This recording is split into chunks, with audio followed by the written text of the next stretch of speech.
জলবায়ু পরিবর্তনের ফলে সমুদ্রের জলস্তর বৃদ্ধি পাওয়া, বন্যা, খরা সহ নানা প্রাকৃতিক দুর্যোগের সম্মুখীন হচ্ছে বাংলাদেশ। বাংলাদেশের বেশিরভাগ অঞ্চলই জলস্তরের খুব কাছাকাছি অবস্থিত। সুতরাং এই জায়গাটায় যদি সমুদ্রের জলস্তরটা বৃদ্ধি পায়, সেক্ষেত্রে বন্যা, খরা সহ নানা ধরনের প্রাকৃতিক দুর্যোগের আশঙ্কা থাকে। এবং এগুলোর আউটকামটা কেমন? এগুলোর আউটকামের ক্ষেত্রে দেখা যায় খাবারের সংকট তৈরি হয়, বিভিন্ন প্রাকৃতিক বিপর্যয় তৈরি হয়। সবকিছু মিলিয়ে এগুলো মোকাবেলা করার জন্য পর্যাপ্ত পদক্ষেপ নেওয়া প্রয়োজন।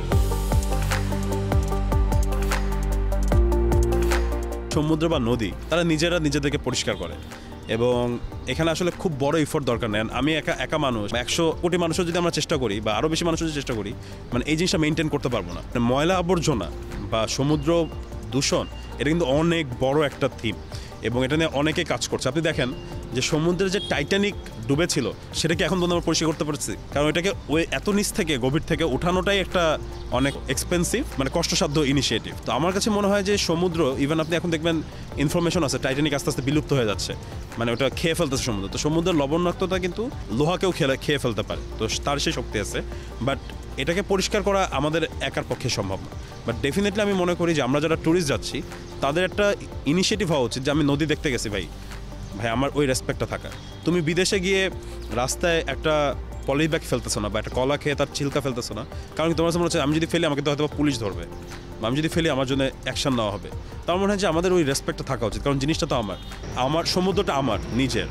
এটাকে যদি নোংরা করি কালকে তো ভাই আমাকেই পরিষ্কার করতে হবে, বা সেটার কনসিকুয়েন্সটা পরিষ্কার যদি না করতে পারি কনসিকুয়েন্সটা আমাকে ফেস করতে হবে।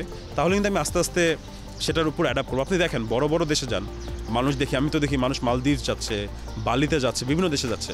সেখানে দেখবেন সমুদ্রের পাশে আপনি দেখবেন হচ্ছে তারা স্টারফিশ দেখা যাচ্ছে বা অন্যান্য ধরনের লাইক সামুদ্রিক কিউকাম্বার, এগুলোকে দেখবেন যে রাস্তার সমুদ্রের পানির সাথে ভেসে আসতেছে এবং অনেক জ্যান্ত শামুক। কিন্তু আমি জানি না আপনি কক্সবাজারে সেটা পেয়েছেন কিনা। সেন্ট মার্টিন আছে, ইন্টারেস্টিং, সেন্ট মার্টিনে কিছু কিছু জায়গা পাওয়া যায়, বাট আমরাও সেটাও নষ্ট করার দিকে আগিয়ে যাচ্ছি।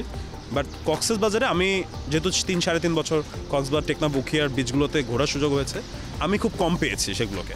তো আমার কাছে মনে হয় ইভেন আপনি দেখবেন যে গত এই 3 বছর সময় আমি দেখেছি 2টা তিমি মাছ মারা গিয়ে ভেসে আসছে। তো এগুলো আসলে আমাদের সুন্দর সুন্দর ইনিশিয়েটিভের রিপারক্রেশন হিসাবে এই জিনিসগুলো হচ্ছে। তো আমার মনে হয় সেই ওনারশিপটা আমাদের গ্রুপ করা উচিত, হয়তোবা আমি মনে করি নিজে থেকেই করা উচিত, পরিবেশের জন্য না হলেও অ্যাটলিস্ট দেশকে ভালোবেসে এই ইনিশিয়েটিভগুলোকে নেওয়া উচিত।